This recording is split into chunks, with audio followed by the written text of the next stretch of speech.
Hello, this is me Mustafa Ahmad and you're watching YouTube channel of a Deep Learning Academy. Okay, in this video I'm going to talk about paragraph structure, and a little bit we are going to talk about writing and importance of writing, which is so necessary especially for upper intermediate level students. That's good. So let's talk about paragraph structure. The first one we are talking about importance of writing, then we are talking about the word paragraph, and the characteristics of a paragraph, and also parts of a paragraph. One by one we are going to study today in this video.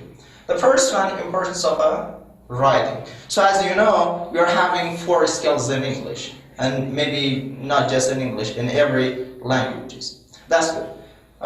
When you're talking about the writing, so we must know why do we write, and we have to know the importance of writing. So in here I'm going to mention the 3 basic importance of writing, why do we write, and what is going to be necessary when you're writing. That's the first one, importance of writing. The first one, what you can say, that cannot be an evidence, but what you can write, that one can be remain for a long time as an evidence. For that, the next one, explain your personality, who you are. When you are writing, especially, you explain your thought and you explain your idea on paper with a pen, and of course that one shows you who you are as a personality. That's good. The next one, in number 3, or we can say the third thing which is necessary and important about writing, that is explain what you can say. So maybe most of the time you want to explain something, you want to say something to a person, but that's not that much easy as you can write that. For example, if you want to express something to a person orally, or you can, I can tell you, you can say the word or the sentence to that person. But with a pen and paper, you can explain that one very easily, and that person can catch your meaning very directly, and you're going to be so, we can say, relaxed. That's good. So let's talk about paragraph in here. Paragraph is the combination of 2 words. The first one, or we can say 2 short additions. The first one, para, and the next one, graph. Para, it means writing, and the next one, graph, it means structure. So totally when you're talking about paragraph, it means a structure of writing. In here, so maybe the previous title or the previous subject, we told you about, for example, sentence and also about the words, but in here I'm going to talk about paragraph. So what does the meaning of paragraph? It means the structure of writing. That's good. So let's talk about the word paragraph. What is paragraph when we are talking? So this is not a sentence, that's a little bit shorter than sentence, and that's longer than sentence and shorter than an essay. That's good. So what is paragraph? Paragraph is a group of related sentences discuss about one and only one main idea. This is going to be very common. Maybe we are having some sentences that they are talking about not just only one main idea, but we can say that's a paragraph, but not an academic paragraph.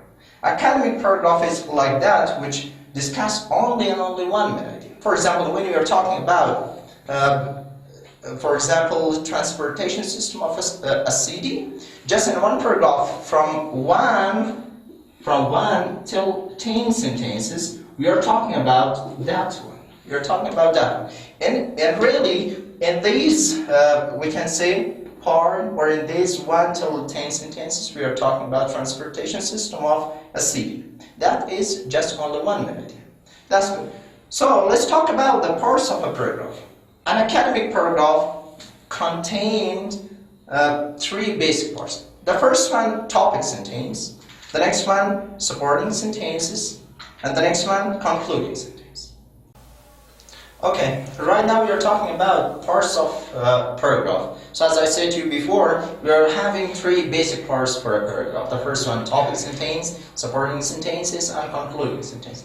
But in here I'm going to mention 4 parts.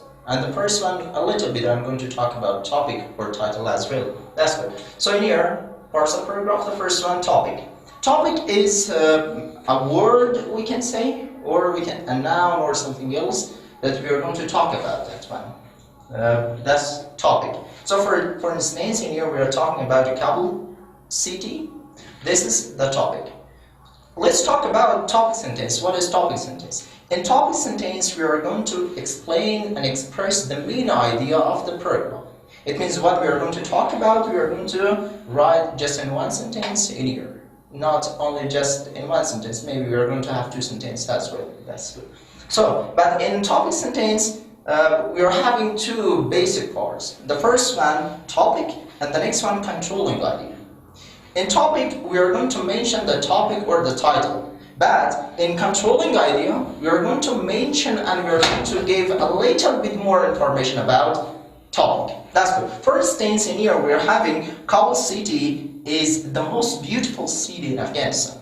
As we can see in here, in this example, Kabul city is the topic. But in here is the most beautiful city in Afghanistan. That is what controlling idea. And really in controlling idea, or we can say in this part, we are going to talk and we are going to have a little bit more detail and a little bit more information about the topic. That's good. Let's talk about the next one, supporting sentences. As you can see, and as you know, in here we have the word support. Support, it means we are going to give a little bit feedback, a little bit details with more information about the topic. Okay, what is going to be, we are going to do in here, and what is the function of supporting sentences? Okay, supporting sentences support your main idea. What you expressed in here as one sentence, your main idea, you're going to give more details about that one, and you're going to support your main idea. With what? With these three basic and fundamental things. The first one, with giving examples, you will support your main topic or main idea. For example, as I said to you before in here, Kabul city, the topic, or we can say in here the topic sentence, Kabul city is the most beautiful city in Afghanistan. By giving examples, for example, Kabul city has good universities, has very good hospitals, hospitable people, and something else like that we can say. That's good. With another thing that we can support the main idea, or we can say the topic sentence, that is by providing facts. And really we are going to express the reality. We are going to express what is going on in the city, even that's good, even that's bad. For example, in here I'm going to talk about good universities. For example, Kabul Medical University, one of them, or for example, Kabul Polytechnic University, Kabul University. There are going to be examples that I'm going to talk about good universities of Kabul city. That's good. The next one is providing reasons. And really we're going to talk why. That's good. For example, as I said to you, go to universities. From these three universities, professional and expert people we have. That's good.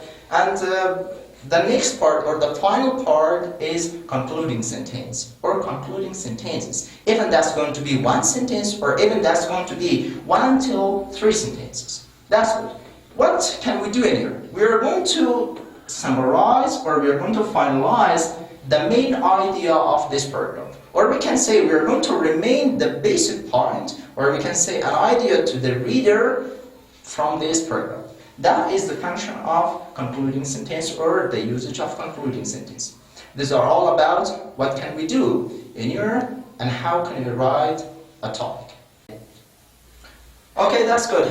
Right now in this program we're going to talk about when can we use it, and also the location of every parts of the program. Okay, I mean the topic sentence, supporting sentences, and also concluding sentence. As you can see in this diagram, we're having in here the topic at the middle of the paragraph. Even you think this is going to be A4 paper. This is an A4 paper. Imagine in here we are going to have the topic at the middle of the paragraph, the top side, and also for beginning of the paragraph we are having 5 space typing writer in here. Firstly we are going to do it and we are going to add, then we are going to start typing or start writing. Or even when you are writing, we don't type, we're going to have 2.5 inch from this side. We're going to have margin. We're going to have margin from this side for beginning of the paragraph. And when you are typing, you are going to have 5 space typing writer. That's good. So in here, as you can see, this is going to be the topic sentence. The topic sentence, the first sentence of a paragraph is topic sentence. That's the location in here. The rest of the sentences, as I said to you, supporting sentences. They are, and they are providing facts, bringing reasons, or providing examples, and they are supporting the topic sentence or the main idea. Back in here, the last one, the last sentence is the concluding sentence. It's concluding sentence. Whatever we wrote in here, we are going to sum up and we are going to finalize what we said and what we write, what we wrote in here. That's good. Let's talk about, there are going to be the diagram. This is, we can say, the academic paper, or we can say the final paper when you are writing or when you are typing. That's good. Let's talk about the characteristics. When you are writing the paragraph which, as I say to you, that's an academic paragraph. What are going to be the characteristics of that? The first one, unity. Unity, it means one main idea. When you write a paragraph, just only one main idea should be covered in here. The next one is clarity. It means easy to understand. Not that much difficult, which is going to be difficult to understand. Not that much easy, which is going to be easy to understand. And when a person is reading that one, say, wow, this is very easy. That's good. The next one is variety. I mean, using a range of the words or vocabulary, different words, different slangs, different sentences and phrasal words, and they are going to be when we use the big range of the words or vocabulary. That's variety. And the next one, coherence. Coherence, it means related ideas or related words or sentences according to the topic. For instance, when you are talking about a chemical title, we must use related ideas to the chemical side and to the chemical major and that kinds of words, I mean chemical words and chemical sentences. I hope you understand how to write a paragraph and an academic paragraph. And this is what I say to you. I hope you enjoyed from this video, and don't forget to write, comment, and also subscribe this channel.